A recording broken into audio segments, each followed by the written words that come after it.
ছেলেদের মাদের উচিত বা বাবাদের উচিত মেয়েদেরকে যেভাবে শিক্ষা দিতেছে ছেলেদেরকে যেন শিক্ষা দেয় যে রাতে যখন বের হবে বা ওরাও যেন ভালো মতো চলাচল করে অ্যান্ড যে যেরকমভাবে মেয়েদেরকে ট্রিট করতেছে ওদেরকে ওই রকমভাবেই ট্রিট করা উচিত।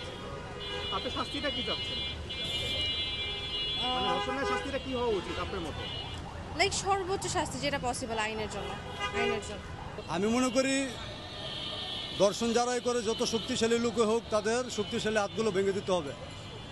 আর বর্তমান মুসলমান যে আমাদের বাংলাদেশ হিসাবে দর্শনের তো বিচার আমি মনে করি মৃত্যুদণ্ড, তাকে পাথর নিক্ষেপ করে তাকে মৃত্যুদণ্ড কার্যকর করা হোক আর আইনগতভাবে তাকে শাস্তি দেওয়া হোক, এটাই আমাদের সাধারণ মানুষের প্রত্যাশা।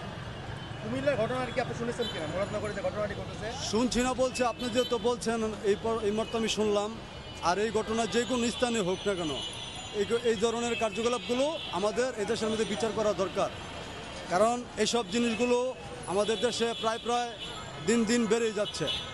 এই কারণে আমাদের চাই আমাদের যে সাধারণ যারা আছি বা আমাদের যারা উপরে কর্মকর্তা বা পুলিশের বাহিনীগত যারাই আছেন তারা এই জিনিসটা সবসময় লক্ষ্য করবেন, যেমন যত বড় শক্তিশালী লোক হোক না কেন সে যেমন ছাড় না পায়, সে যে কোনো দলীয় হোক।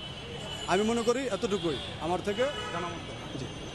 আমি একজন শিক্ষার্থী হিসেবে আমি মনে করি যে গণধর্ষণের শাস্তি হচ্ছে রাষ্ট্রের সর্বোচ্চ আদালতে মানে সর্বোচ্চ সাজা হওয়া উচিত, যেটা হচ্ছে আমরা একেবারে ফাঁসি দেওয়ার কথা যেটা বলে থাকি। যে এখানে আমরা বিভিন্ন সময় দেখি যে বাংলাদেশে এই ঘটনা ঘটতে থাকে, তো এটা একটা জায়গা বিচার ঠিকমতো না হলে আরেকটা জায়গায় দেখা যায় এভাবে চলতে থাকে। আমাদের সরকারের যে মহল আছে তারা বিভিন্ন সময় বলে থাকে যে তারা এই প্রয়োজনীয় ব্যবস্থা নিচ্ছে, তারা তদন্ত করতেছে। এটা করতে করতে যে একটা সময় চলে যায়, এই সময়ের ভিতরে আসলে মানুষ মানে একটা জিনিস ঘটে যাওয়ার পরে দর্শন হয়ে যায়, তারপরে আরেকটা জিনিস চলে আসে।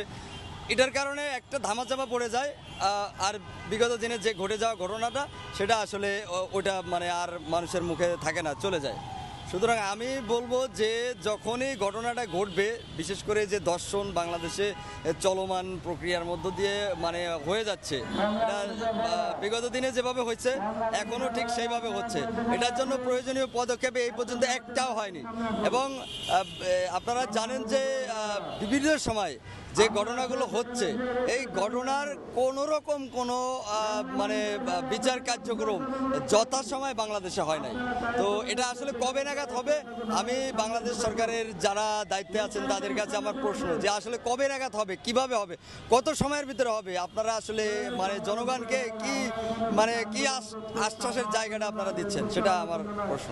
যারা ধর্ষণ করছে, যাদের নাম আসছে, আমার মনে হয় সর্বোচ্চ শাস্তি হওয়া দরকার। এটা সর্বোচ্চ শাস্তি আমার মনে হয় যে জনসম্মুখে মৃত্যুদণ্ড।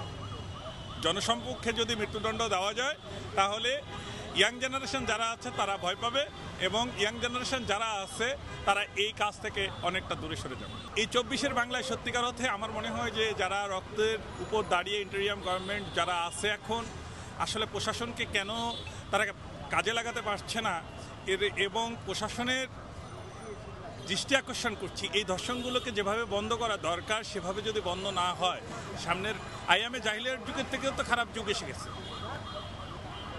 এর থেকে আমরা কি আশা করতে পারি? ইন্টেরিয়র গভর্নমেন্টের এই যে প্রশাসনে যারা আছে তারা কি আসলে দেখে না, এগুলো দেখে না, কিভাবে কি করতে হয় এগুলো দেখে না।